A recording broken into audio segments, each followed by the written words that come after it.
Bismillahirrahmanirrahim. Assalamualaikum warahmatullahi wabarakatuh.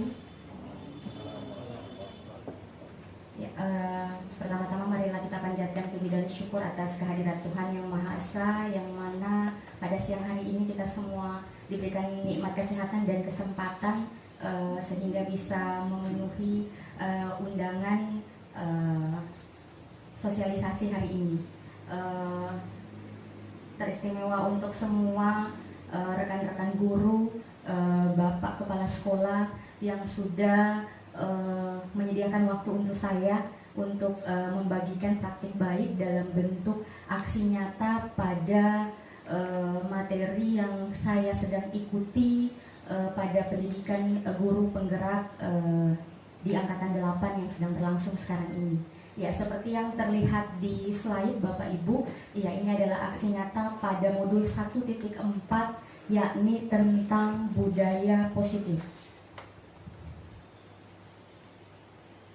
Ya, jadi adapun tujuan dari sosialisasi ini adalah penyebaran pemahaman dan penerapan pengalaman tentang budaya positif di sekolah.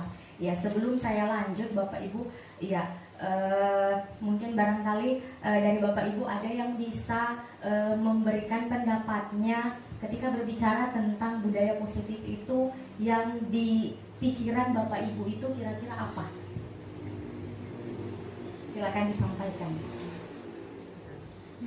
Yang Bapak Ibu pahami dari yang Bapak Ibu maknai dari budaya positif itu seperti apa? Iya, iya, oke. Ya, jadi sebagai contoh dari Pak Rahman yang sampaikan adalah salin tangan guru. Masih ada yang lain Bapak Ibu? Ya, mengucapkan salam. Selain itu apa masih ada lagi? Ya, mengucapkan tabe. Selain itu apa masih ada lagi? Tidak ada? Iya, oke. Saya lanjut kalau begitu. Terima kasih sebelumnya atas pendapatnya Pak Rahman.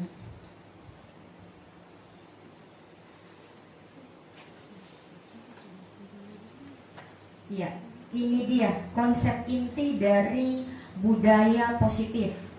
Nah, yang pertama adalah perubahan paradigma belajar. Kemudian yang selanjutnya adalah disiplin positif.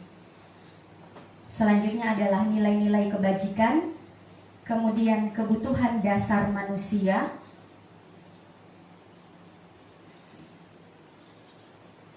motivasi perilaku manusia, kemudian posisi kontrol guru, keyakinan kelas, dan yang terakhir adalah segitiga restitusi. Jadi itu adalah 8 konsep inti dalam budaya positif. Nah, ini nantinya yang akan kita kupas satu persatu.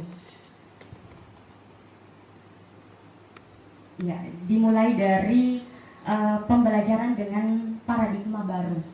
Ya, jadi yang dimaksud dengan pembelajaran paradigma baru di sini atau dikenal dengan sebutan kurikulum merdeka, yakni pembelajaran yang berorientasi pada penguatan kompetensi dan juga pengembangan karakter dari para peserta didik, ya seperti yang juga disampaikan oleh Pak Rahman tadi melalui senyum, salam, dan sapa, ya termasuk penggunaan kata tabe, ya bentuk pengembangan karakter, serta memfokuskan para peserta didik ini sebagai pusat dalam kegiatan pembelajaran yang sesuai dengan dimensi profil pelajar Pancasila. Jadi apalagi yang di kelas 7, ya kita baru memulai ini kurikulum merdeka, jadi memang arahnya itu disesuaikan dengan dimensi profil pelajar Pancasila. Nah, apa saja keenam dimensi itu? Yang pertama adalah tentunya beriman dan bertakwa kepada Tuhan Yang Maha Esa dan juga berakhlak mulia. Yang kedua adalah berkebinekaan global, kemudian bergotong royong, selanjutnya kreatif, bernalar kritis, dan yang terakhir adalah mandiri. Ya, jadi makanya di hasil perumusan visi kita kemarin bersama yang kebetulan didampingi oleh pengajar praktik saya, Ibu Nini. Itu visi yang berhasil kita rumuskan itu adalah mewujudkan peserta didik yang berkarakter dan lingkungan belajar yang menyenangkan. Ya, jadi berkarakter di sini sudah yang saya ambil di sini patokannya adalah peserta didik yang yang religius. Ya, jadi masuk salah satu dari dimensi profil pelajar Pancasila. Ya, jadi jadi kembali lagi arahnya semuanya adalah berorientasi pada kebutuhan anak didiknya kita. Nah, yang selanjutnya, ini adalah beberapa miskonsepsi atau bisa dikatakan sebagai kesalahpahaman ya tentang teori kontrol. Ya, mungkin yang selama ini kita pahami Bapak Ibu bahwa guru itu, kita sebagai guru itu bisa mengontrol murid, padahal itu adalah sebenarnya ilusi. Ya, mungkin barangkali saya tidak perlu jelaskan lebih lanjut, tapi ini memang sudah terlihat secara jelas ya. Ya, bagaimana keadaan kita yang ada sekarang ini, di mana kita guru kita itu tidak bisa mengontrol sepenuhnya. Kalaupun anak didik kita mematuhi apa yang kita sampaikan, itu bisa jadi untuk menghindari hukuman. Ya, atau bisa juga karena mereka ingin mendapatkan pengakuan, penghargaan atau imbalan dari itu. Ya, jadi sangat sedikit masih kalaupun ada, mungkin tidak seberapa memang motivasi itu muncul dari dalam diri peserta didik kita itu memang betul-betul ingin melakukan sesuatu sesuai dengan yang mereka yakini. Ya, nilai-nilai yang mereka yakini. Ya, jadi guru mengontrol murid itu adalah ilusi. Jadi tidak benar adanya. Kemudian yang kedua adalah bahwa semua penguatan positif, efektif dan bermanfaat. Ya, itu juga masuk dalam kategori ilusi, karena tidak semua ya seperti yang sudah kita sampaikan di setiap apel itu mungkin barangkali untuk dalam jangka pendek mereka bisa ikuti, tapi ketika besoknya atau 1 bulan ke depannya kita tidak tahu lagi bagaimana ini anak-anak. Ya, jadi seperti itu. Kemudian yang ketiga adalah bahwa kritik dan membuat orang merasa bersalah dapat menguatkan karakter. Ya, jadi ketika kita mengkritik anak didik kita, mohon maaf, apalagi sampai melukai perasaannya terkait dengan kekurangan yang mereka miliki, ya apakah itu secara fisik ataupun psikis, ya jadi itu bukannya bisa menguatkan karakter, malah justru mereka membuat mereka semakin kecewa, dan bahkan itu bisa membekas di hatinya mereka. Ya, mungkin barangkali Bapak Ibu pernah mengalami pengalaman di masa lalu, mungkin di SD, di SMP ada guru ya yang melakukan hal yang seperti itu, pasti membekas. Ya, saya dulu pernah mengalami yang seperti itu. Nah, kemudian yang selanjutnya adalah bahwa orang dewasa memiliki hak untuk memaksa. Ya, jadi ini juga masuk dalam kategori ilusi Bapak Ibu, bahwa kita sebagai orang dewasa kita tidak punya hak apa-apa untuk mengatur atau memaksa anak didik kita untuk melakukan sesuai dengan apa yang kita inginkan. Jadi seperti itu. Jadi ini adalah beberapa miskonsepsi tentang teori kontrol. Kemudian, nah ini dia. Di sini ya melalui penerapan budaya positif ini kita diharapkan supaya bisa mengubah paradigma dari stimulus respon. Ya, ini stimulus respon yang biasa terjadi dengan kita alami, aksi dan reaksi, menjadi pendekatan teori kontrol. Nah, stimulus respon itu yang mana? Yang pertama adalah realitas bahwa kebutuhan kita itu sama. Ya, jadi kita tidak bisa menyamakan semua kebutuhan kita. Ya, apa yang kita butuhkan untuk anak didik kita belum tentu sesuai dengan apa yang anak didik kita butuhkan untuk dirinya. Jadi seperti itu. Jadi harusnya berubahnya itu melalui teori kontrol, berubah menjadi bahwa realitas kebutuhan itu kita berbeda. Kemudian semua orang melihat hal yang sama. Nah, ini harus dirubah menjadi setiap orang memiliki gambaran yang berbeda. Selanjutnya, kita mencoba mengubah orang agar berpandangan yang sama dengan kita. Nah, ini yang harus diubah menjadi kita berusaha memahami pandangan orang lain tentang dunia. Jadi segala sesuatunya itu kita tidak bisa paksakan versinya kita untuk bisa sama dengan orang lain, apalagi untuk anak didik kita. Kemudian orang lain bisa mengontrol saya. Ya. Harusnya diubah dalam teori kontrol itu hanya Anda yang bisa mengontrol diri Anda sendiri. Jadi tidak ada orang lain yang bisa mengontrol kita, hanya diri kita sendiri saja yang bisa mengontrol diri kita. Nah, kemudian yang selanjutnya adalah pemaksaan ada pada saat bujukan gagal. Ya, jadi ini mungkin yang hampir semua mungkin pernah kita lakukan, termasuk saya sendiri. Ya, harusnya diubah ini menjadi kolaborasi dan konsensus menciptakan pilihan-pilihan yang baru. Nah, dan yang terakhir adalah model berpikir yang tadinya menang kalah menjadi model berpikir menang-menang. Ya, jadi inilah yang harus dirubah, kita rubah pelan-pelan supaya penerapan budaya positif di sekolah itu benar-benar bisa diterapkan dengan baik. Kalau mungkin ada yang Bapak Ibu ingin tanyakan sambil jalan, silahkan ditanyakan. Ya, yang selanjutnya, nah ini dia tentang disiplin positif. Ya, kata disiplin ini, ya Bapak Ibu berasal dari bahasa Latin disciplina, yang artinya adalah belajar. Ya, jadi biasanya kalau kita berbicara tentang disiplin, ya pasti itu ada hubungannya dengan peraturan, pasti itu ada hubungannya dengan tata tertib. Nah, jadi kalau dilihat ini, nah di sini kita bisa lihat kalau asal katanya disiplin itu adalah belajar.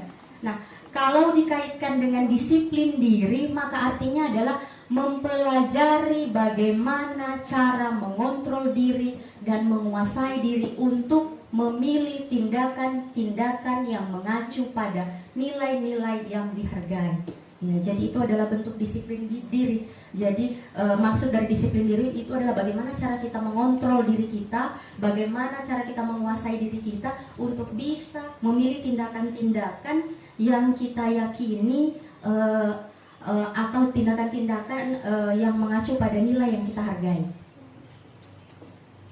Nah, yang selanjutnya, disiplin positif di sini bentuk pendekatan yang mendidik para peserta didik dengan menumbuhkan disiplin dari dalam diri mereka tanpa paksaan dengan tujuan untuk melakukan kontrol diri. Ya, jadi ini sekali lagi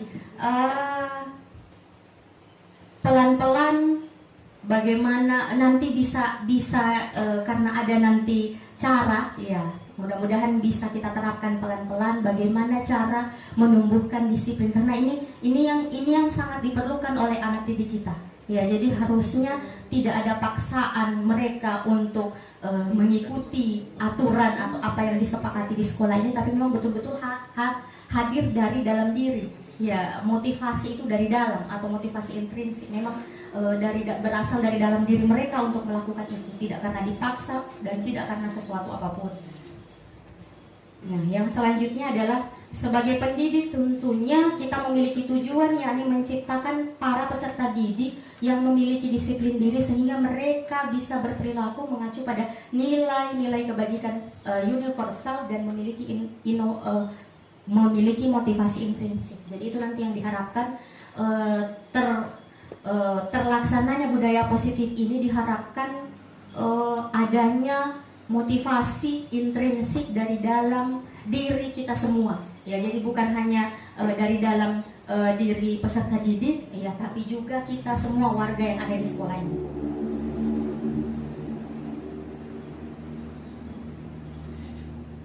Nah, ini dia, ya, karena kita tadi membahas nilai-nilai kebajikan, ya, nilai-nilai yang diyakini, nilai-nilai yang dihargai. Jadi ini adalah beberapa contoh, ya, saya hanya tampilkan 3 saja, Bapak Ibu.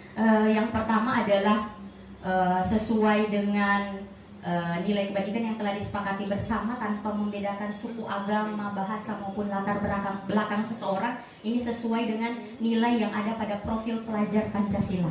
Ya, karena ini adalah salah satu acuannya kita. Yang mana saya sebutkan kembali, beriman dan bertakwa kepada Tuhan Yang Maha Esa, dan berakhlak mulia, berkebinekaan global, gotong royong, mandiri, kreatif, dan bernalar kritis.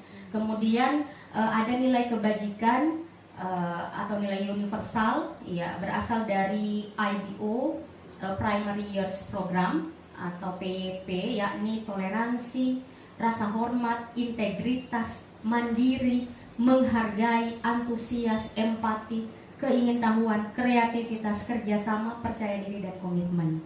Dan yang terakhir adalah berhubungan dengan keterampilan hidup atau life skill, yakni dapat dipercaya, lurus hati, pendengar yang aktif, tidak merendahkan orang lain, dan memberikan yang terbaik dari diri. Ya, jadi ini adalah beberapa nilai-nilai kebajikan ya yang seharusnya nantinya bisa kita percayai, ya, atau anak didik kita percayai untuk mereka yakini supaya disiplin itu bisa tercipta. Jadi seperti itu. Nah, ini dia terkait dengan kebutuhan dasar manusia. Ya, mungkin ini barangkali yang kita tidak pernah sadari, Bapak Ibu. Kenapa anak-anak itu bolos pelajaran saya? Ya, kenapa dikasih tahu bicara sudah berulang-ulang tapi tidak mau dengar? Ya, jadi ada alasannya. Segala sesuatu itu tentu punya alasan. Nah, ini dia kebutuhan dasar manusia. Ya. Nah, apa ini kebutuhan dasar manusia? Yakni segala sesuatu yang dibutuhkan oleh manusia untuk dapat segera dipenuhi dengan melakukan suatu tindakan. Tentunya tindakan yang dilakukan di sini tidak lain bertujuan untuk memenuhi tujuan tertentu agar kebutuhan dasarnya dapat segera terpenuhi. Jadi anak-anak itu kalau melakukan sesuatu yang tidak seharusnya berarti ada kebutuhan dasarnya yang tidak terpenuhi. Apakah tidak terpenuhi di sini atau bahkan mungkin tidak terpenuhi di rumahnya. Ya. Jadi seperti itu. Nah, ini dia. Terdapat 5 kebutuhan dasar manusia. Yang pertama adalah bertahan hidup. Ya. Yang namanya kalau kita bertahan ingin supaya bisa tetap hidup, ya, kalau belum ajal datang menjemput, tentunya butuh makan, butuh minum, butuh tetap supaya badan sehat, butuh pakaian, tempat tinggal, dan juga butuh merasa aman. Nah, ini untuk bertahan hidup. Nah, kemudian yang selanjutnya, kasih sayang dan rasa ingin diterima. Jadi ini berupa apa? Dicintai dan merasa diterima, diperdulikan, berbagi, menjadi bagian dari kelompok, dan bekerja sama. Nah, yang selanjutnya adalah kebutuhan akan penguasaan. Penguasaan yang seperti apa? Ingin didengar, diakui, dianggap, berprestasi, bisa memimpin, dan menjadi kompeten. Nah, yang selanjutnya adalah kebutuhan akan kebebasan, yakni memilih dan membuat pilihan, mandiri dan mencoba hal-hal yang baru. Dan yang terakhir adalah kesenangan, ya, kebutuhan dasar akan kesenangan, yakni berbentuk rasa senang, rasa gembira, humor, tertawa, bergurau, dan bermain. Ya, jadi ini yang harus kita pahami, Bapak Ibu, supaya nantinya kita bisa tahu anak didik kita ini berbuat seperti ini kira-kira apa yang tidak terpenuhi kebutuhan dasarnya. Ya, sama seperti kalau seumpama saya ambil contoh mengenai kebebasan, ya. Di kurikulum Merdeka itu ada yang namanya pembelajaran berdiferensiasi. Pembelajaran berdiferensiasi itu yang seperti apa? Yakni usaha dari guru bagaimana caranya bisa mewujudkan apa yang dibutuhkan oleh murid. Kebutuhannya murid. Kebutuhannya itu yang seperti apa? Kesiapan belajarnya mereka, minatnya mereka, profil belajar mereka. Ya, termasuk profil belajar yang dimaksud di sini termasuk gaya belajarnya mereka. Ya. Karena anak itu tercipta, kita semuanya tercipta pasti punya karakteristik atau keunikan tersendiri. Anak-anak pun juga seperti itu. Jadi kita tidak bisa paksakan ketika anak itu lebih senang gaya belajar yang visual, kita paksakan dia harus gaya belajar yang auditory. Ketika dia senang auditory, dipaksakan untuk kinestetik. Ya, jadi makanya kemarin itu di awal saya memulai pembelajaran di kelas 7. Sebelum saya memulai materi awal, saya menggali pemahaman awal mereka melalui asesmen diagnostik. Ya, baik itu dari non kognitif maupun kognitif. Ya, apalagi yang di kelas 7 itu kan tidak semua SD itu, ya kecuali SD-nya yang sekolah penggerak ya. Kalau sekolah penggerak SD-nya itu sudah ada memang mata pelajaran bahasa Inggrisnya. Ya, tapi kebanyakan ini SD ya, khusus untuk seputaran Benawa ini ya. Ya, yang saya tahu sekolah penggeraknya itu sekolahnya Ibu Musdalifah saja. Ya, saya kurang tahu kalau sekolah yang lain. Otomatis mereka di situ menerapkan pembelajaran bahasa Inggris, sementara di sekolah SD yang lain tidak. Makanya saya melakukan asesmen diagnostik dan juga asesmen non diagnostik. Jadi saya mau cari tahu ini anak kesukaannya bagaimana, dia belajar di rumahnya dengan siapa, gaya belajar yang dia senangi seperti apa. Termasuk juga ini tidak hanya saya terapkan di pembelajaran kelas 7, tapi kelas 8 yang saya handle Bapak Ibu. Ya, saya juga menerapkan asesmen diagnostik dan juga non diagnostik. Jadi mengetahui pengetahuan awal mereka tentang apa yang sudah mereka pelajari pada saat di kelas 7 kemarin. Ya, jadi itu salah satu caranya supaya bisa, paling tidak saya bisa tahu mereka ini senangnya apa. Ya. Dan kita kan tidak mungkin memaksakan anak didik kita untuk harus monoton selalu berada di dalam kelas. Ada waktunya jika memungkinkan situasinya, kenapa tidak kalau kita bisa keluar kelas.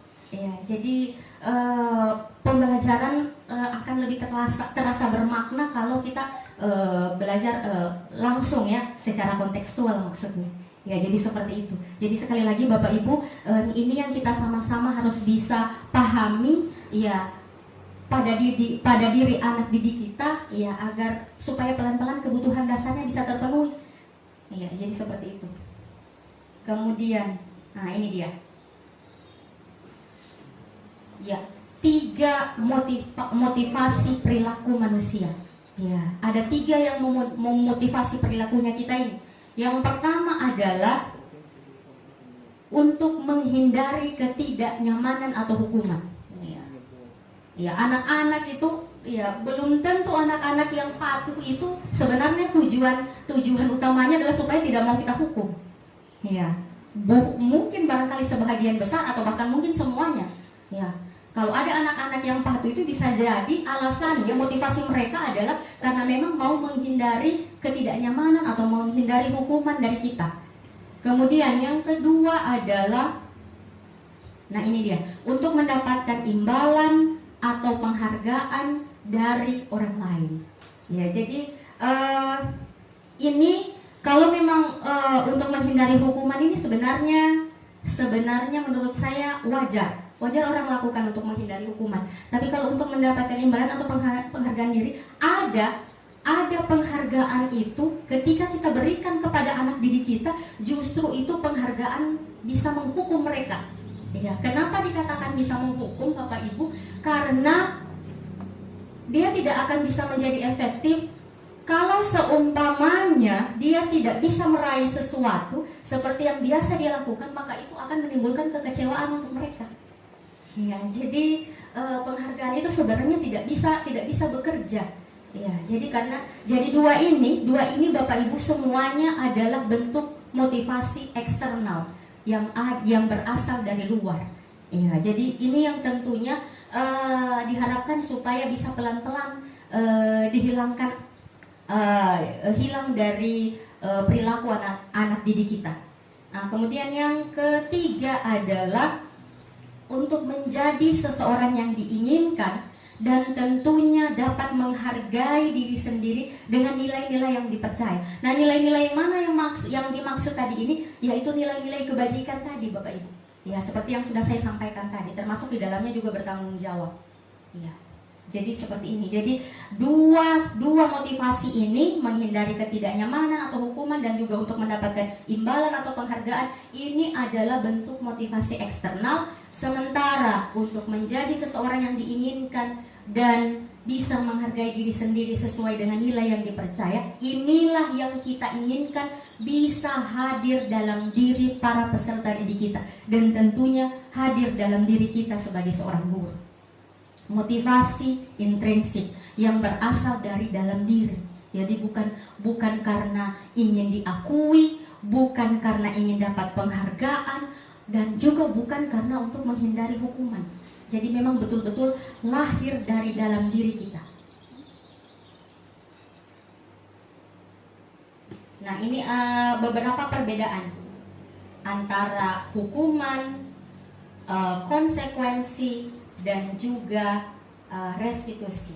Ya, mungkin barangkali Bapak Ibu, hukuman, konsekuensi itu hal yang biasa didengar, ya, tapi mungkin agak sedikit berbeda. Ya, kalaupun ada mungkin barangkali masih penasaran mungkin dengan apa sebenarnya ini restitusi ini.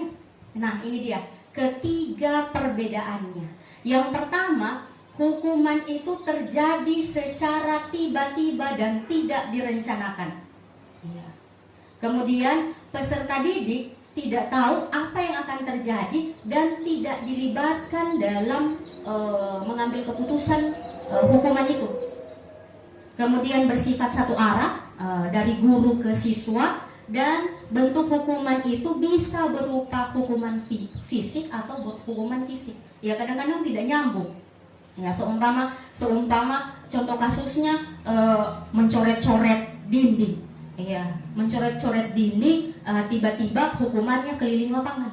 Ya, tidak sesuai. Harusnya kalau dia mencoret dinding, ya harusnya yang dia lakukan adalah konsekuensinya adalah harus membersihkan kembali dinding itu. Harusnya seperti itu.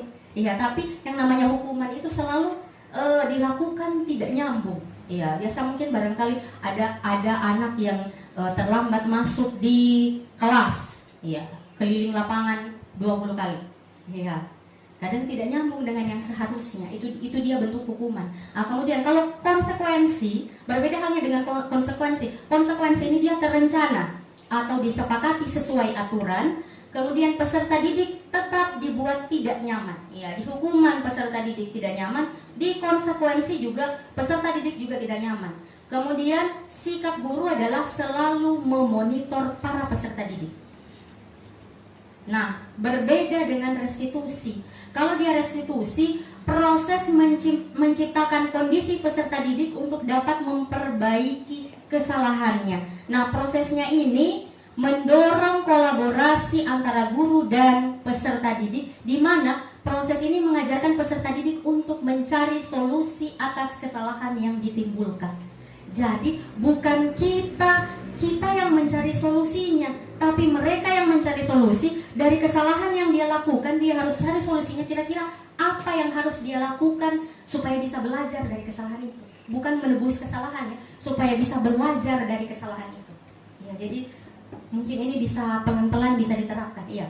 Terima kasih. Mohon maaf memotong sedikit pembicaraan. Saya ini bagian dari hukuman. Saya masih agak bingung itu yang part 2, yang peserta didik tidak tahu apa yang akan terjadi atau tidak dilibatkan. Saya masih bingung untuk perlakuan itu seperti apa. Seperti yang sudah saya sampaikan tadi, bahwa ketika kita memberikan hukuman itu otomatis secara tiba-tiba kadang tidak nyambung dengan kesalahan yang dia buat. Iya. Jadi seumpama tidak mengerjakan PR, mungkin harus push up. Iya, hubungannya tidak kerja PR dengan push up apa? Iya. Jadi itu terjadi secara spontan. Iya.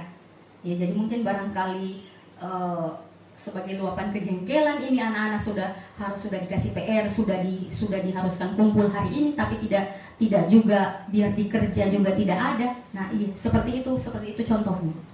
Bisa dipaham? Ibu Inam?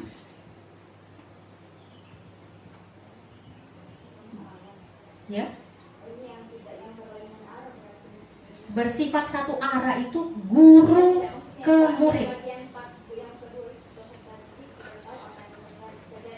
Iya, jelas. Bilang kan kalau misalnya bakal hukuman harus itu sesuai dengan Itu dia perbedaannya dengan konsekuensi. Kalau perbedaannya konsekuensi itu terencana, sudah ada kesepakatan antara guru dengan siswa bahwa ketika kamu melakukan ini maka kamu harus begini. Ya, jadi ketika tidak melengkapi atribut sekolah, harus diadakan atribut sekolahnya itu sekarang juga. Seumpamanya konsekuensinya adalah seperti itu. Jadi nyambung. Jadi kesalahan itu bisa tertutupi. Ya, walaupun seperti yang dikatakan di sini, peserta didik dibuat tidak nyaman. Ya, seperti itu. Jadi beda halnya kalau dengan hukuman. Bisa dipahami? Ya, oke. Jadi sekali lagi, sedikit perbedaan antara hukuman, konsekuensi dan restitusi. Jadi ini yang coba pelan-pelan kita terapkan Bapak Ibu, bagaimana penerapan restitusi ini. Ya, jadi sebenarnya ini bukan hanya pada anak didik kita, di rumah pun kepada anak-anak kita boleh. Di rumah bersama dengan pasangan pun juga boleh. Merestitusi diri sendiri pun juga boleh. Ya, jadi apa salahnya dicoba? Ya, pelan-pelan. Saya juga dalam proses belajar untuk mungkin barangkali Bapak Ibu bisa lihat yang mungkin ada sedikit perbedaan walaupun tidak terlalu ya. Bagaimana ekspresi saya ketika awal-awalnya dulu anak berkelahi. Mungkin saya barangkali yang maju duluan ke sana sambil teriak-teriak, tapi itu tidak, sudah pelan-pelan saya coba mundurkan. Ya, karena saya sudah mulai belajar mengenai hal ini. Ya, jadi bagaimana caranya? Ya, memang kita butuh waktu. Ya, jadi tidak semudah membalikkan telapak tangan. Kita butuh waktu. Yang namanya merubah karakter anak ini ya yang di atasnya hanya 12% itu, sisanya 88% lebih banyak di dalam tersembunyi, itu butuh waktu untuk merubahnya. Dan motivasi intrinsik ini yang sangat dibutuhkan. Ya, jadi seperti itu ya. Jadi nanti Bapak Ibu bagi ada yang tidak jelas, tidak dipaham, boleh sambil jalan sambil bertanya. Nah, ini dia, ya. Ini yang menarik sekali untuk saya. Ya, jadi mudah-mudahan juga menarik untuk Bapak Ibu. 5 posisi kontrol guru. Apa saja itu? Yang pertama adalah penghukum. Ya, saya juga masuk dalam kategori orang di dalamnya. Ya, penghukum. Kemudian yang kedua adalah pembuat rasa bersalah. Yang ketiga adalah posisi sebagai teman. Kemudian yang selanjutnya pemantau, ini juga biasa sering saya lakukan. Dan yang terakhir adalah posisi yang sesuai dengan restitusi yang saya jelaskan tadi, adalah berposisi sebagai manajer. Ini yang kita harapkan pelan-pelan Bapak Ibu bisa kita wujudkan, posisi yang terakhir ini sebagai manajer. Jadi mudah-mudahan bisa pelan-pelan dihilangkan penghukumnya, pembuat rasa bersalah, teman, pemantau, dan ini yang kita bisa wujudkan pelan-pelan, tentunya dengan proses segitiga restitusi tadi. Ya, nanti ada penjelasannya lebih rinci mengenai hal ini.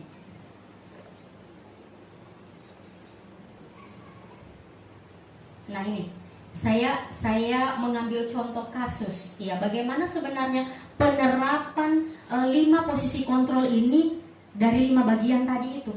Nah, saya ambil contoh kasus di sini adalah peserta didik yang tidak memakai atribut sekolah lengkap pada hari Senin saat upacara bendera. Kalau posisi kontrolnya kita sebagai penghukum, maka ini dia hukumannya: keliling lapangan sebanyak 10 kali atau hormat bendera selama 1 jam pelajaran. Ya, itu posisi kontrol sebagai penghukum. Yang makanya yang saya katakan tadi, hukuman itu terjadi secara tiba-tiba yang kadang-kadang tidak nyambung dengan kesalahan yang anak didik kita lakukan. Nah, kemudian bagaimana kalau kita sebagai posisi kontrolnya sebagai pembuat rasa bersalah? Nah, ini biasa kalimat yang keluar. Sudah berapa kali ibu bilang, atau sudah berapa kali bapak bilang, atau bapak beritahu kamu selalu saja bikin kecewa bapak ibu. Nah, ini kecewa ini tertanam di dalam dirinya anak-anak. Ya, sampai di mana itu tidak tertanam dalam dirinya anak-anak. Harus saya sudah buat ibu ini kecewa, harus saya sudah buat ini bapak ini kecewa. Jadi bisa saja itu yang bikin dia minder, bahkan bisa saja tidak masuk kelasnya kita. Ya, karena sudah muncul nih. Kita sudah membuat mereka merasa bersalah dengan apa yang mereka lakukan. Kemudian yang ketiga adalah ini dia, posisi sebagai teman. Tidak boleh juga.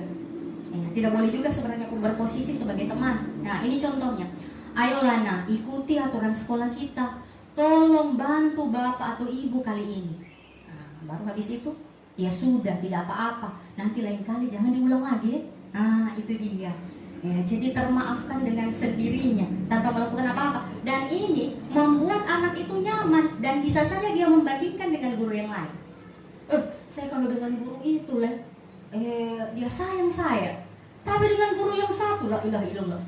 Ya, itu dia posisi sebagai teman. Ini dia.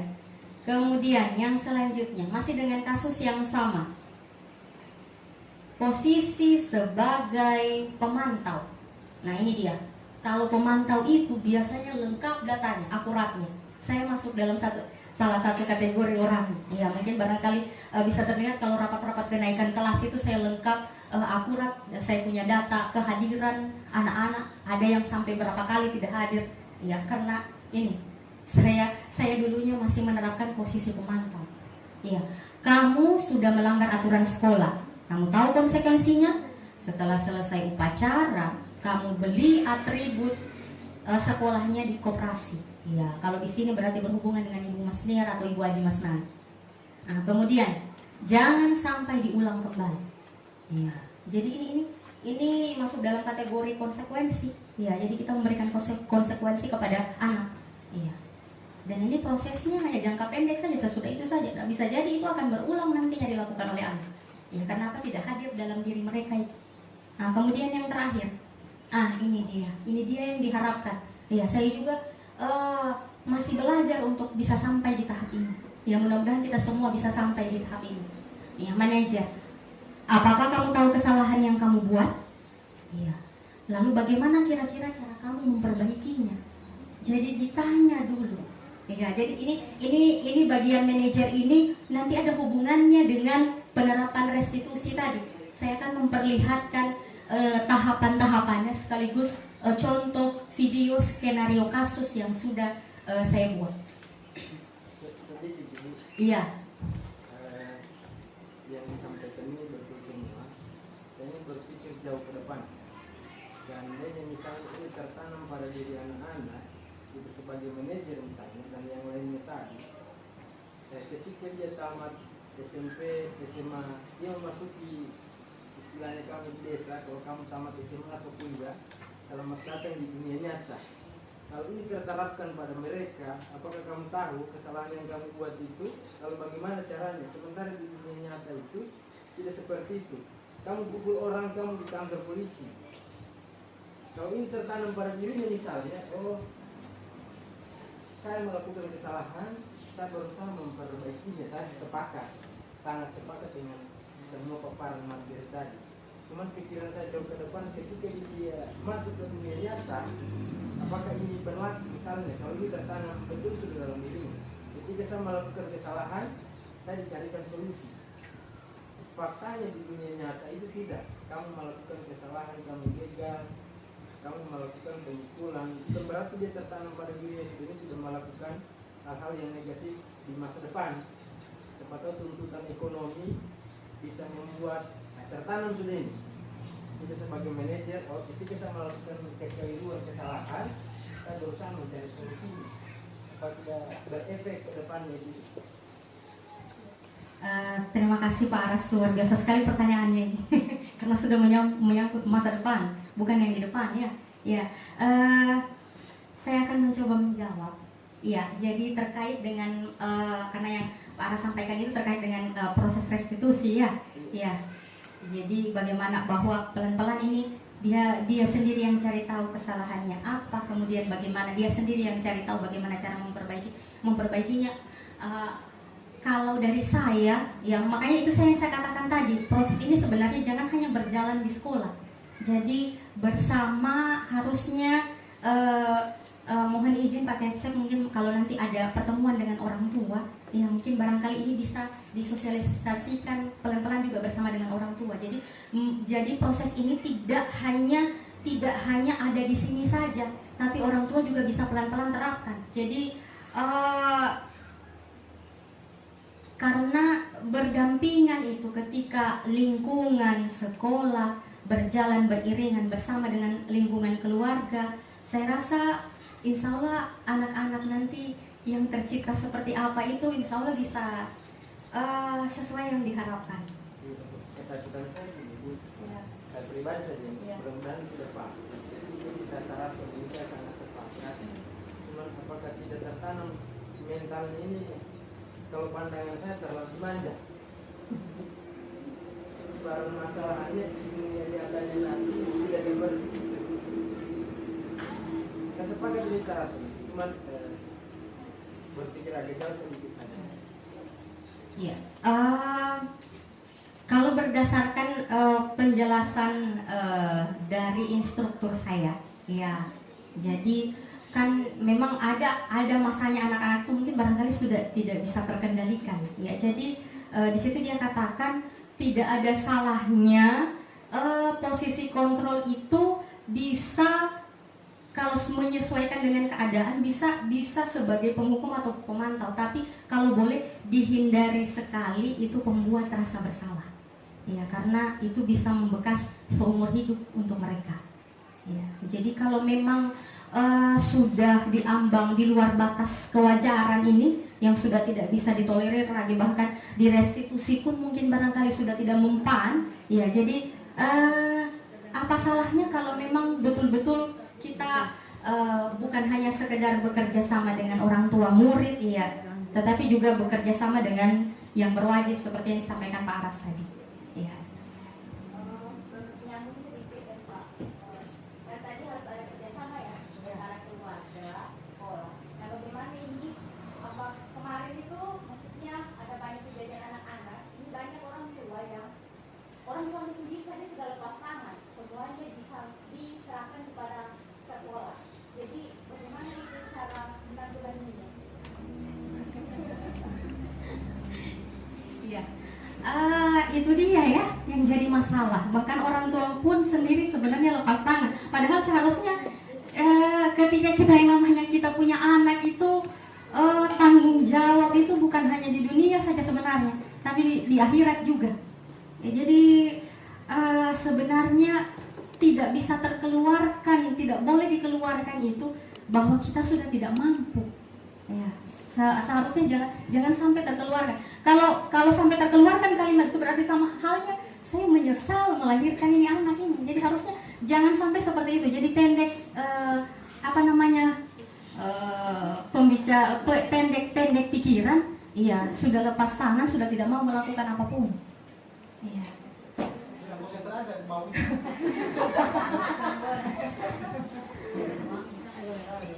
Iya. Sambil menyelam tenggelam Bapak Ibu. Mungkin barangkali menarik sekali pokok pembahasan ini.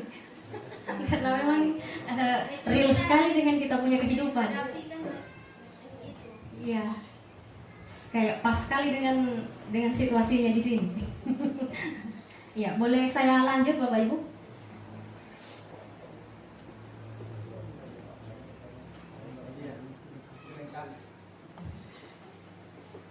Nah ini dia, saya mau bertanya sedikit, siapa tahu mungkin barangkali sudah ada bayangan dari Bapak Ibu.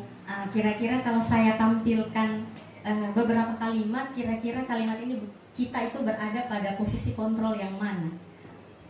Yang pertama, saya kecewa sekali dengan kamu. Dari 5 posisi kontrol guru itu, kira-kira ini masuk yang mana ini ketika menyampaikan rasa kecewa kepada anak didik kita?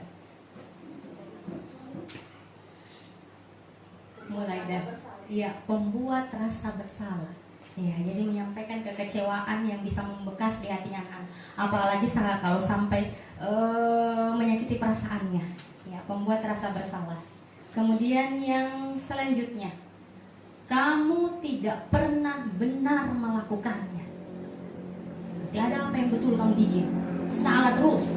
Nah, kira-kira ini kalau kita bicara seperti ini masuk di posisi kontrol yang mana kita ini?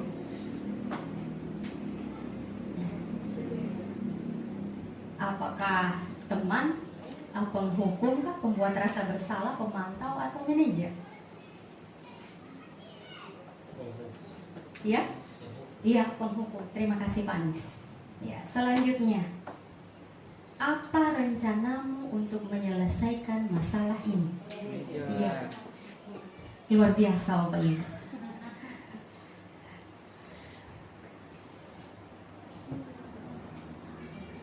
Nah, yang selanjutnya, ayolah lakukan ini untuk Bapak Ibu ya. Teman. Iya, teman. Nah, yang terakhir, kamu tidak akan pernah dapat nilai kalau kamu tidak kerjakan tugas. Posisi kontrol yang mana kira-kira? Yang kedua. Iya, pemantau. Karena kita berdasarkan data. Iya, jadi itu dia. Iya. Oh, berarti sudah paham semua Bapak Ibu ini dengan posisi kontrol guru.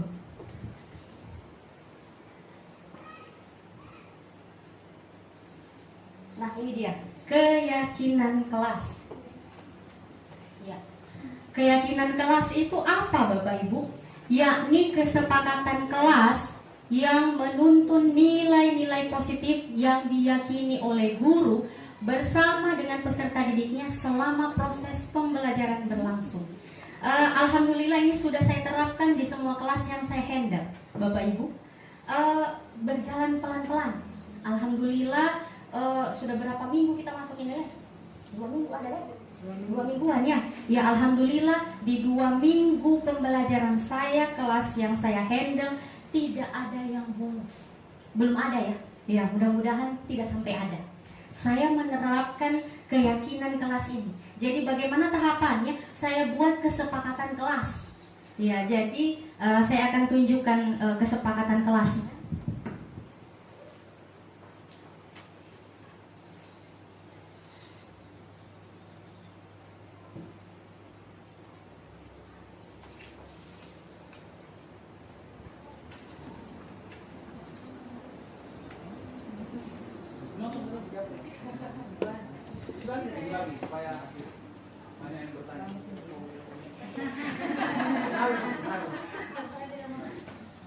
Ya, tabe Bapak Ibu. Jadi di awal pembelajaran, ya, masih di awal masuk di pertemuan pertama itu, selain saya memberikan asesmen diagnostik tadi, baik kognitif maupun juga non kognitif, saya juga melaksanakan perumusan kesepakatan kelas atau keyakinan kelas. Nah, ini yang saya ambil contoh yang ada di kelas 8D. Iya. Jadi bagaimana caranya ini bisa terumus seperti ini, Ibu, Bapak Ibu. Jadi tampilan slide-nya sengaja saya kosongkan. Ya, hanya tertulis kesepakatan kelas 8D atau keyakinan kelas 8D. Nah, dari situ saya memberikan kesempatan untuk anak-anak menyampaikan ide terkait apa yang harus dia lakukan dan apa yang tidak boleh dia lakukan selama berada dalam pembelajaran saya. Jadi mereka yang bersuara, mereka yang menyampaikan pendapat. Nah, dari hasil pendapatnya ini ada 6. Ya, ada 6 yang disepakati bersama. Kami sepakati bersama. Yang pertama itu jangan ribut. Ya, mereka ramai-ramai bilangnya, Ibu, kalau di kelas jangan ribut. Nah, atau karena kalau dalam keyakinan kelas itu harus dalam bentuk kalimat positif dia. Nah, ini bentuk kalimat positifnya adalah bersikap tenang di dalam kelas. Kemudian ada lagi yang menyampaikan, Ibu tidak boleh makan di kelas. Oh, berarti makannya hanya pada saat istirahat di kantin saja. Kemudian, Ibu-ibu kalau kerja tugas tepat waktu. Ini bukan saya yang bilang ini ya. Jadi saya hanya sekedar mengetik saja. Saya yang ketik, mereka yang sampaikan ide-ide mereka. Nah, kemudian yang selanjutnya, ibu-ibu supaya kelasnya bersih, wajib melaksanakan piket. Ya, jadi alhamdulillah masuk di kelas pelan-pelan semua kelasnya mulai bersih, rapi. Kemudian ibu selalu hadir tepat waktu.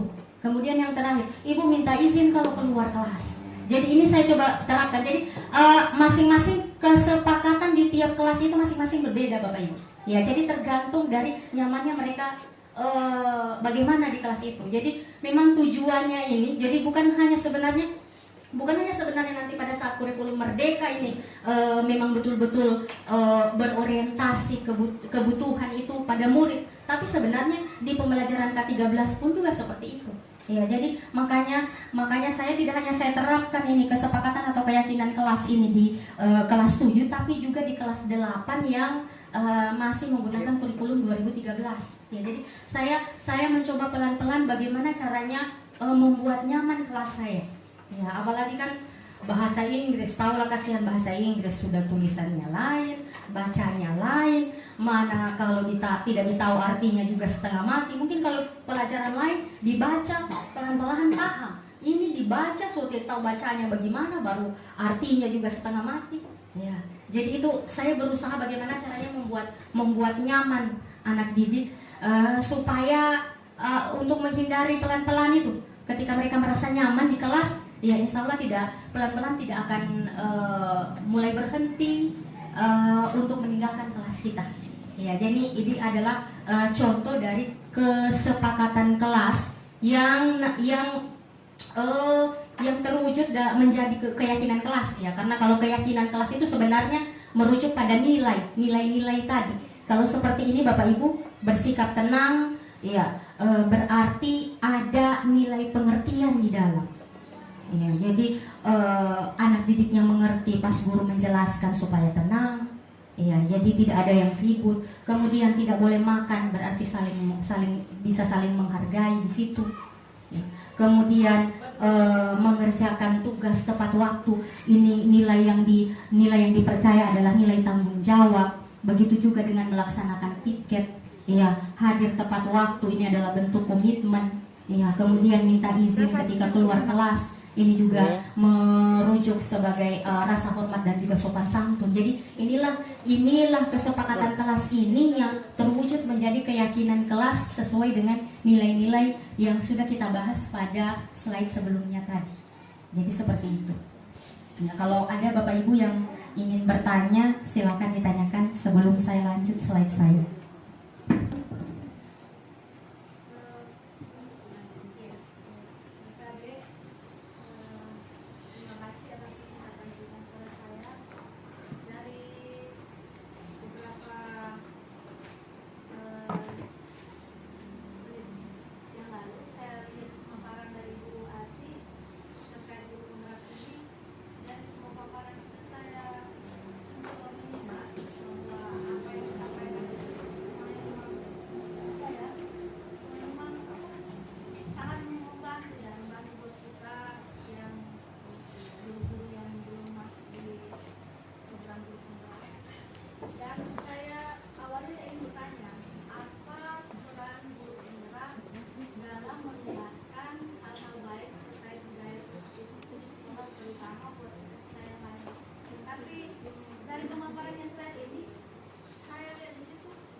Ya, terima kasih Ibu Suryani, luar biasa sekali. Alhamdulillah, saya senang sekali pelan-pelan ini bisa diterapkan. Ya, mudah-mudahan teman-teman yang lain juga mengikut, karena terus terang saja kan selama ini aturan tercipta, tata tertib tercipta itu memang sepertinya sebagian besar kita yang buat.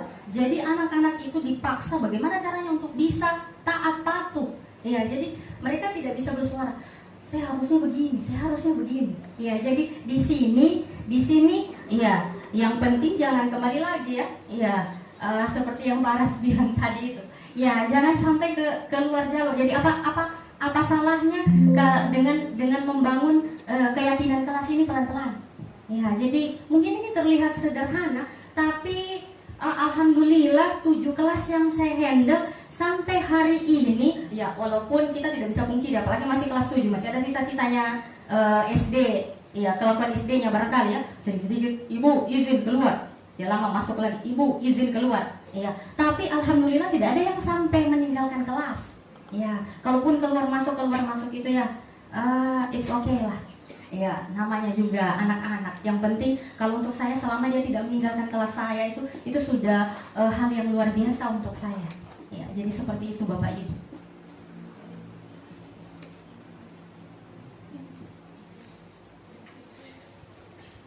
Oke, ya.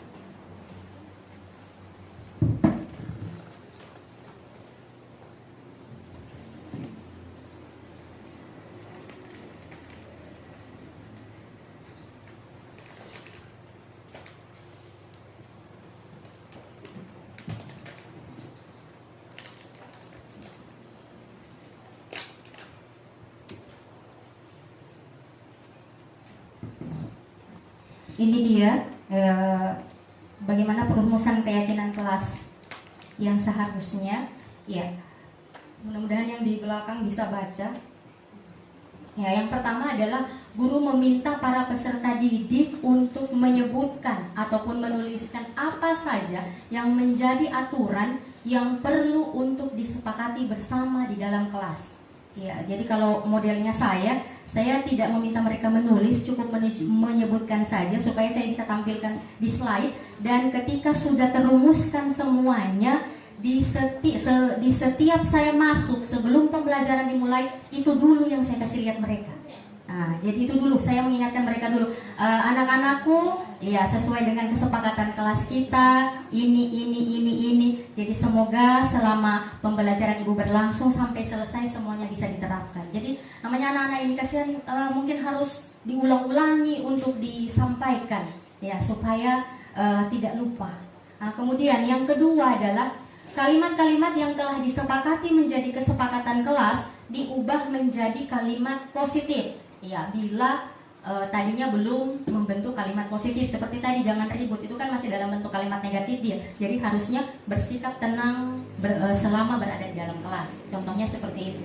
Kemudian yang ketiga, dari kesepakatan kelas yang sudah dirumuskan ataupun dibentuk menjadi pernyataan universal bersifat abstrak dan sesuai dengan kondisi kelas atau sekolah sehingga mudah untuk diterapkan. Ya, kalau saya sih sebenarnya lebih ke bagian realnya tadi supaya anak-anak bisa lebih paham. Ya, kalau nantinya diwujudkan dalam bentuk nilai-nilai tadi itu tinggal disampaikan secara lisan saja. Ya, seperti mengerjakan tugas tepat waktu, yaitu adalah sebagai bentuk tanggung jawab. Ya, jadi saya sampaikan secara lisan seperti itu saja.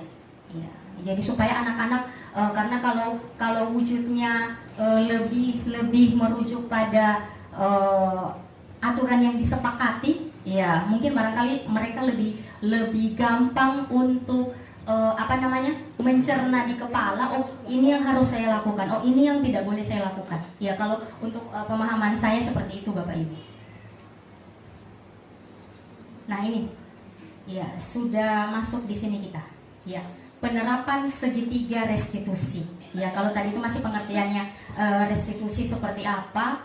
Ya, nah ini kita bagian poin pentingnya sebenarnya. Ya, penerapan segitiga restitusi. Yang pertama, menstabilkan identitas, kemudian validasi tindakan yang salah, dan yang terakhir adalah menanyakan keyakinan.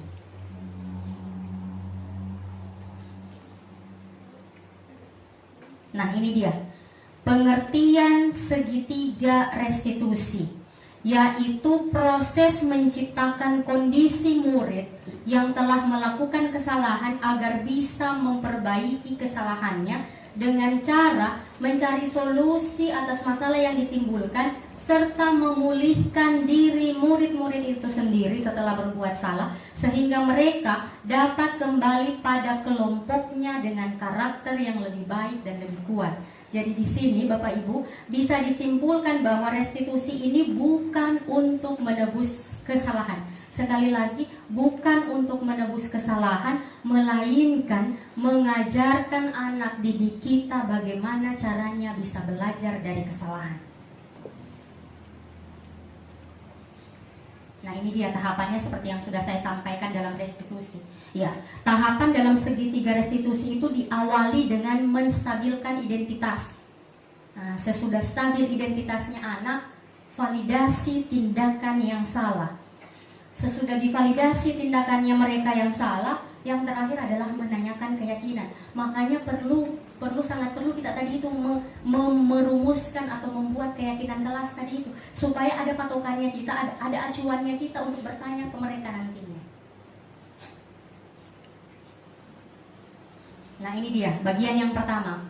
Bagaimana itu sebenarnya itu menstabilkan identitas itu ya? Nah, ini dia.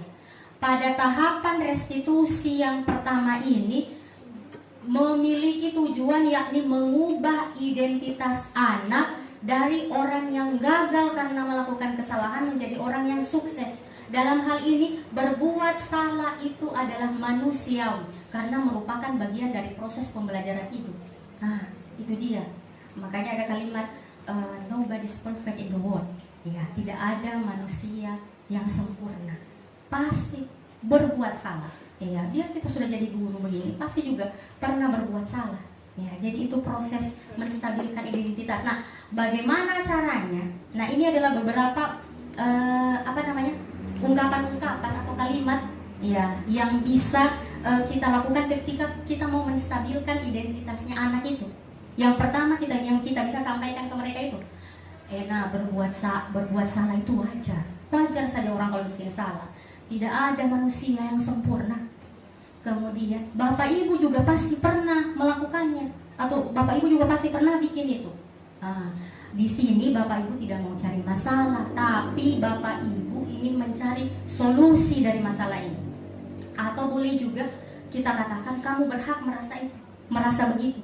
Jadi beberapa ungkapan atau kalimat ini kita bisa tunjukkan ke anak didik kita di awal tahapan dari segitiga restitusi ini. Ya, jadi supaya mengangkat mereka itu ya dari tadi seperti yang disampaikan di awal tadi, identitas yang gagal menuju identitas yang sukses. Bahwa kita tidak mesti, walaupun memang nyata yang salah dibikin itu, berkelahi itu salah. Iya, pukul orang tidak ada maksud dan tujuannya itu salah. Iya, tapi di sini bagaimana caranya? Ya, karena selama ini kan yang selalu kita lakukan adalah dengan keras. Ya, dimarah, dikasih tahu bicara tidak pada ingat, marah lagi, kasih tahu bicara tidak pada ingat, marah lagi. Jadi selalu begitu. Dan herannya juga setiap dimarah besok ulang lagi, dimarah ulang lagi. Tidak ada perubahan apa-apa. Yang saya lihat tidak ada perubahan apa-apa. Ya, jadi mungkin barangkali siapa tahu ya dengan adanya yang seperti ini bisa pelan-pelan bisa berubah. Nah, ini dia. Jadi di awal menstabilkan identitas. Nah, yang selanjutnya adalah validasi tindakan yang salah. Nah, pada tahapan restitusi yang kedua ini tujuannya adalah bahwa setiap tindakan yang dilakukan itu memiliki suatu tujuan yaitu untuk memenuhi kebutuhan dasar. Itu. Ini yang sudah kita bahas tadi di awal-awal tadi. 5 kebutuhan dasar manusia. Bertahan hidup, rasa ingin diterima, kasih sayang, kemudian penguasaan, kebebasan, kesenangan. Jadi mungkin anak-anak itu melakukan sesuatu berarti ada kebutuhan dasarnya yang tidak dipenuhi.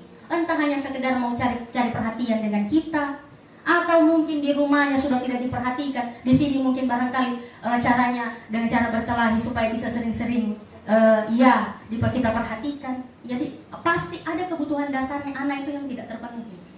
Nah, olehnya itu pada tahapan ini seorang guru yang memahami teori kontrol pasti akan mengubah pandangannya dari pemikiran stimulus respon tadi menjadi proaktif. Ya, atau teori kontrol tadi yang kita bahas, yang ada di tabel tadi. Sehingga dengan mengenali dan mengakui kebutuhan dasar murid akan memperbaiki hubungan dengan murid. Yang mana ditahu kita marah-marah mereka, jadi timbul rasa jengkelnya mereka dengan kita. Itu kita tidak bisa pungkiri itu anak-anak kalau sudah seperti itu. Nah, ini dia validasi tindakan yang salah. Jadi bukan berarti ketika kita memvalidkan apa yang kesalahan yang mereka lakukan itu kita membenarkan, tidak. Ya, bukan itu sebenarnya tujuan atau maksudnya.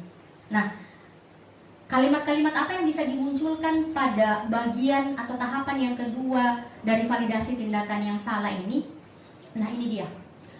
Kamu pasti punya alasan kenapa melakukan ini.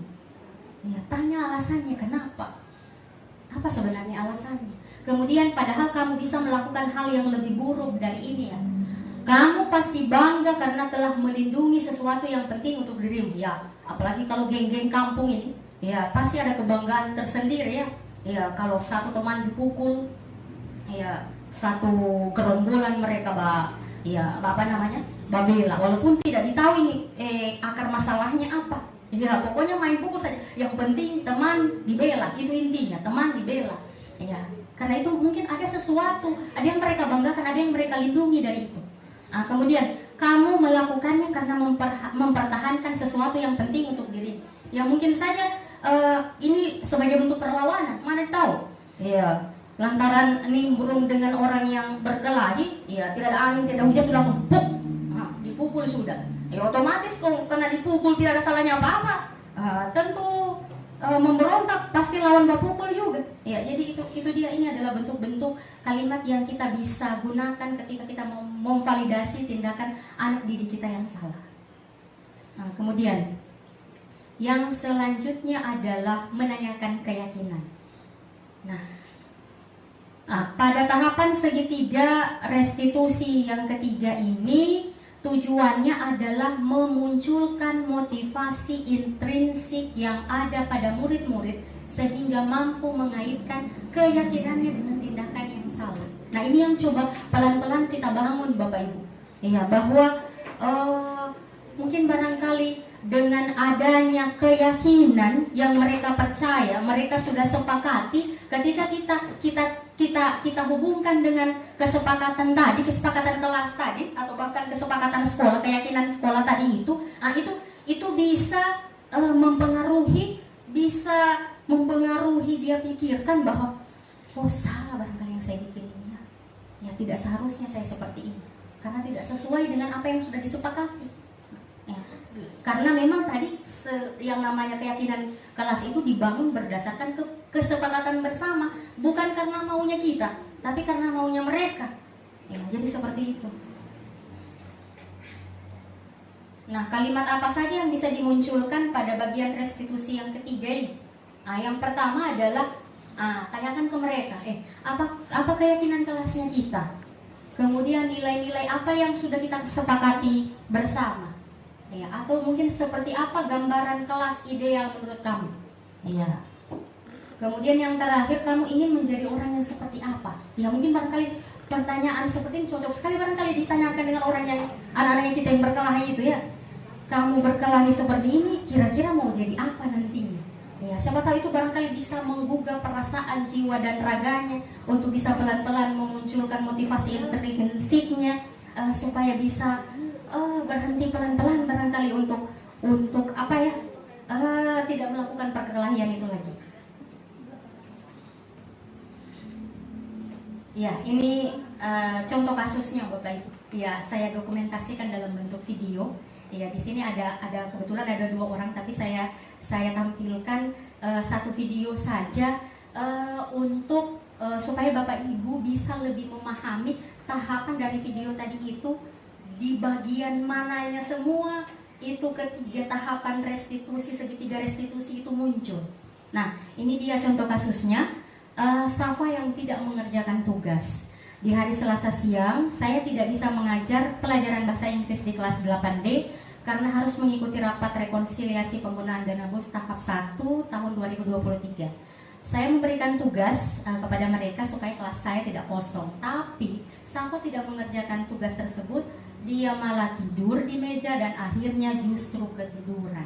Akhirnya saat mengumpulkan tugas, Safa tidak mengumpulkannya. Keesokan harinya saat mengoreksi tugas, saya menemukan satu anak yang tidak mengerjakan tugas, yakni Safa. Padahal berdasarkan buku presensi hari itu Safa masuk sekolah. Saat istirahat saya memanggil Safa untuk menanyakannya. Ya, saya perlihatkan videonya. Mohon maaf kalau ya ada yang kurang-kurang sedikit Bapak Ibu.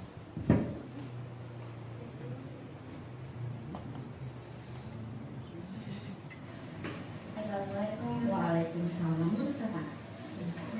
Iya, oke. Safa tahu kira-kira kenapa memanggil sekali? Mungkin berkaitan dengan tugasnya. Iya, benar sekali. Tapi memang tadi kemarin Safa masih di kelas. Ini masih saya, tetapi saya tidak mengerjakan tugas. Oke.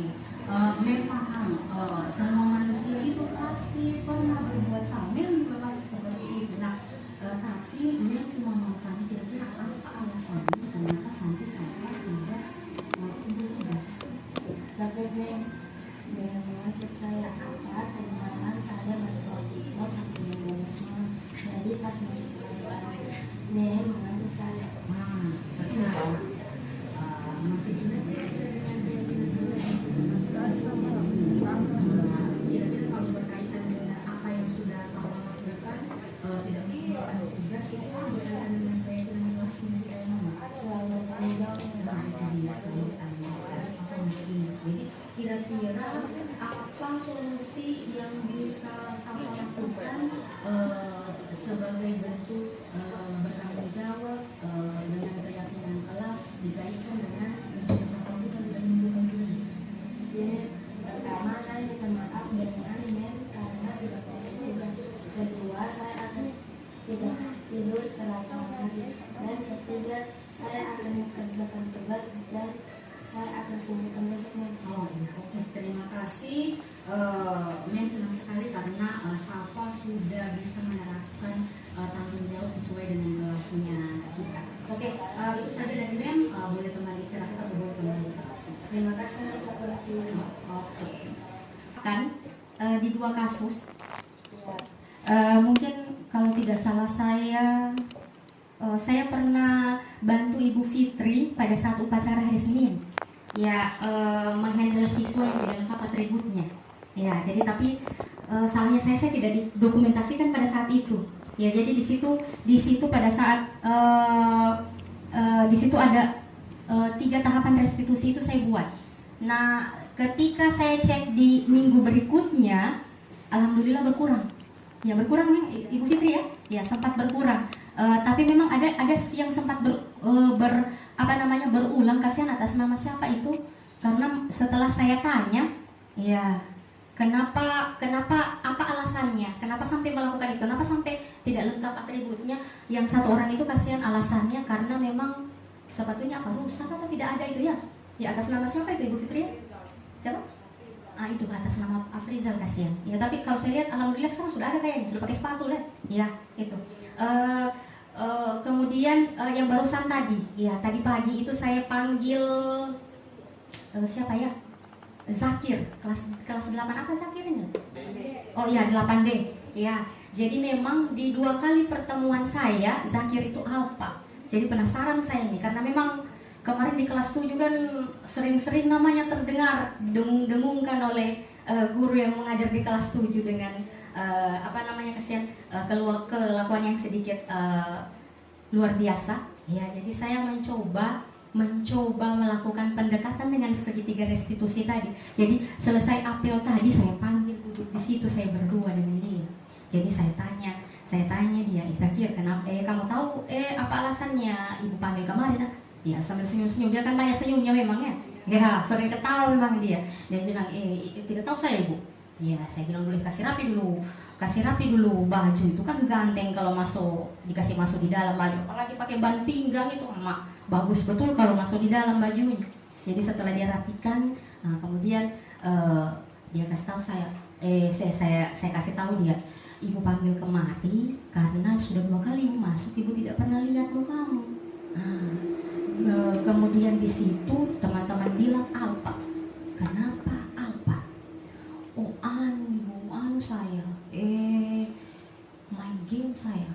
Ya main game saya sampai tengah malam. Jadi bangun jam berapa? Jam 10. Aduh, jam 10 bangun. Jadi di situ mulai saya validasi tindakannya yang salah, walaupun sebenarnya itu memang tidak masuk di akal. Kita harus memvalidkan tindakan anak-anak yang salah begitu. Jadi tidak apa. Manusia pernah, ya wajar manusia kalau bikin salah. Tapi saya mau tahu kira-kira nanti kalau hari apa lagi di minggu ini lagi ya, karena saya belum hafal jadwalnya kelas 8D itu. Kalau pelajarannya ibu nanti kira-kira bisa masuk di pelajarannya saya? Iya bisa ibu, bisa. Bagaimana caranya nanti masuk di pelajaran saya? Apa saya lihat dari Selbomba dia ya? Ya, karena biasa memang saya lihat turun mobil yang biasa standby, antar mobil putih open cup gitu ya. Jadi saya tanya seperti itu, dia bilang, oh ya ibu, saya usahakan ya ibu supaya cepat saya datang di sekolah. Iya, tidak main game lagi. Ibu tidak larang kamu main game. Ibu ini juga biasa main game, tapi diatur waktunya. Waktunya itu diatur, jangan sampai tengah malam, barangkali sampai pagi sudah main game, akhirnya tidurnya sudah pagi, sudah tidak sempat lagi ke sekolah. Ya ibu, insya Allah saya perbaiki. Nah ini dia yang saya mau lihat nanti. Jadi saya sangat berharap mudah-mudahan ada dampak dari segitiga restitusi yang saya berikan ke Zakir tadi.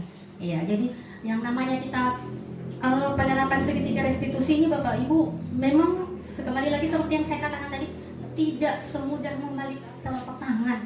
Ya, jadi memang butuh kesabaran yang luar biasa untuk bisa menyesuaikan dengan anak-anaknya kita supaya muncul dengan sendirinya. Jadi kalau kita gali itu, ya mungkin barangkali kalau dia sendiri yang mencari solusi, mungkin barangkali dia bisa upayakan itu, karena itu memang keluar dari mulutnya sendiri. Siapa tahu bisa pelan-pelan dia laksanakan sesuai apa yang dia katakan. Yang mana kita tahu, ya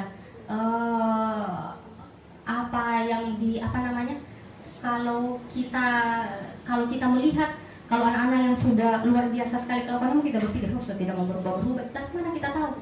Ya, jadi Allah itu kan maha membolak-balikkan hati manusia. Ya, jadi siapa tahu barangkali seiring berjalannya waktu dan keadaan, termasuk dari kita dan tentunya bersama-sama bekerja sama dengan orang tua murid, anak-anak bisa tumbuh lebih baik ke depannya. Itu doa kita sama-sama. Ya, jadi seperti itu Bapak Ibu.